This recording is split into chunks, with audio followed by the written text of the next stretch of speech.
Oh, she's frosty.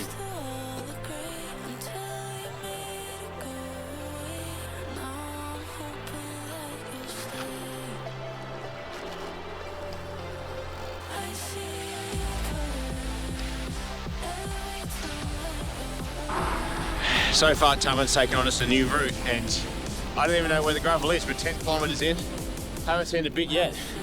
Let's see where he takes us now. All right, good morning everyone, and welcome back to another video. Today's ride's a little bit different. There's no segments on the agenda, there's no chasing PBs, and there's definitely no staring at the power numbers wondering why they're lower than usual.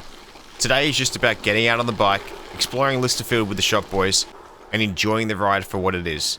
Now, Taman had a brilliant idea this morning. He wanted to show us a new route to start the ride. Great idea in theory. The only theory was it took us about 10 kilometers to actually figure out where we're going, and so we got a little bit lost. And I say a little bit, we definitely had moments where everyone was looking at each other thinking, mate, are we actually on the right path trail or anything like that? But anyway, that's gravel riding, that's shop riding. It's always good fun, and we got there in the end. Come on, come on. Come on. Let's go. We got a dog on board on part of the peloton. Let's go. I think sometimes the best rides aren't the ones where everything goes perfectly. They're the ones where you end up with the stories afterwards. We eventually found our way back out onto the planned route, and honestly, it just added to the day. One thing I really love about riding out here is the trails themselves. They're constantly winding through trees. You're not just riding in a straight line for hours. You're cornering, you're climbing a little. There's a couple of rollers descending through the bush. It keeps you engaged. It's one of the reasons I'm enjoying the gravel riding so much. Now, the downside to riding these trails when they're slightly damp is your bike gets absolutely filthy, and it's terrible. Not the messiest ride I've ever done, but definitely messy enough that the second I got home, I knew exactly what I was going to do. Cleaning the bike. Because if you're anything like me, and please tell me that I'm not the only one here, you can't leave dirt and grime all over it. I know some people can just finish a ride, lean the bike against the wall, and deal with it next week. I physically cannot do that. So I want to know from you guys watching, how often do you wash your bike? And more importantly, how often do you strip your chain, clean it properly, and re-wax it? I hit the ground. You hit the ground? Fuck, you were turning that hard. I hit the ground and clean snapped my pedal in half. Dad, do you want to swap? Is this the new bike or no? No, I sold my bike last night. It's a rental. Shit. Because I use Morgan Blue dry wax, and the advice that I've always been given by the shop boys is to put 2 coats on it. Apparently 1 coat generally isn't enough for a decent longevity. So I'm curious, what's everyone's chain maintenance routine? Because I know there's some very passionate opinions out there. Now, speaking of the shop boys, poor Taman had a bit of an interesting day.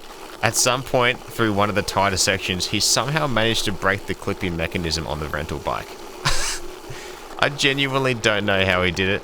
So naturally, the solution was duct tape. As all great mechanical fixes are, unfortunately, even that didn't really work.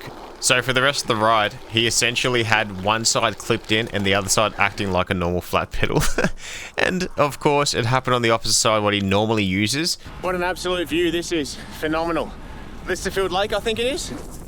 Have a look at that. Fantastic. Absolutely fantastic.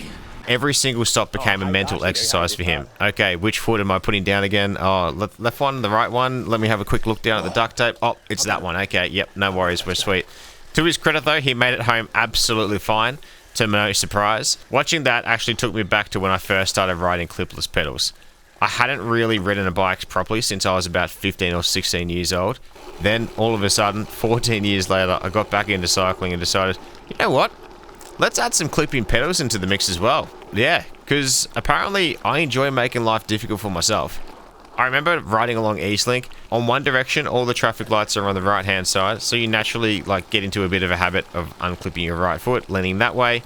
Well, on the way back, all the lights are on the left. So, stupid me, I rolled up to a stop and unclipped my right foot, but then I leant left to press the lights and just slowly fell over into the grass. I can still picture it. I'm still feeling the embarrassment. There was nothing I could do. I was full committed, and it's pretty bad. I can only imagine the driver sitting at the lights watching this bloke dressed head to toe in a cycling kit just gently falling over for absolutely no reason. Actually, I think I was in a tank top anyway, so a little bit different. But thankfully it was soft grass, and my dignity took more damage than I did, and the bike as well. But to be fair, I haven't done it since. So yeah, happy days. I have had a couple of close calls though, and those moments are where you realize halfway through stopping that you've unclipped to the wrong side, but somehow I've managed to save it. So we're Gucci. Now, one thing I've genuinely been struggling with lately, and I'd love some advice from you guys, is riding at the back of the group. Whenever I sit at the front or the middle, I'm pretty comfortable. But when I'm at the back, I find myself constantly yo-yoing. I'll keep up, then I'll drift back slightly. Then before I know it, there's a big gap, and I'm working harder than everyone else trying to like bridge that back, that gap back across, especially on gravel, because I naturally take corners a little more cautiously. I don't particularly want to lose the front wheel and turn myself into a human cheese grater. So if any of you have some advice for me, you know, that are riders out there that ride this surface quite a lot, if you can help me effectively, you know, stay at the back of the group, please let me know down below. And don't just say, get good, son. Please don't say that. I genuinely want to improve, and I know that's going to be coming, but I just want to improve. Please help me out. Because I can feel how much extra energy I'm burning just by trying to close those little gaps over and over again. Overall though, I have to say I'm really enjoying gravel riding though. It's a different experience compared to road riding. The scenery is incredible. The atmosphere is usually a bit more relaxed. People stop for photos, people stop for coffee. It's less about who can put out the biggest numbers and more about enjoying where you are, to a degree. I do know that it is a bit competitive at times though, so maybe we scrap what I just said there. Yeah, just before. Maybe we just backspace that. But look, it's so fun, and although gravel does come with its own little maintenance surprises, I actually noticed afterwards that my brake pads have worn unevenly as well. And apparently that's not uncommon, especially when you've got little bits of grit and dust getting involved around those rotors. It's just part of the game, and a bit frustrating, but that's just bikes, unfortunately. They're incredible when they're working perfectly, and occasionally they remind you that they require a little bit of love and attention. Thankfully, we wrapped the ride up the best way possible though, with a coffee. The signature iced latte made another appearance, and honestly, I think at this point it becomes part of the ride tradition. And that's one of my favorite parts of cycling. You sit down after a ride, everyone starts talking, someone's thinking about a new bike, someone's discussing the racing from the weekend, someone's planning their next event, and me? Well, I'm usually sitting there trying to absorb as much information as I possibly can, because compared to a lot of the guys I ride with, I'm still pretty new to all of this, and I genuinely love learning.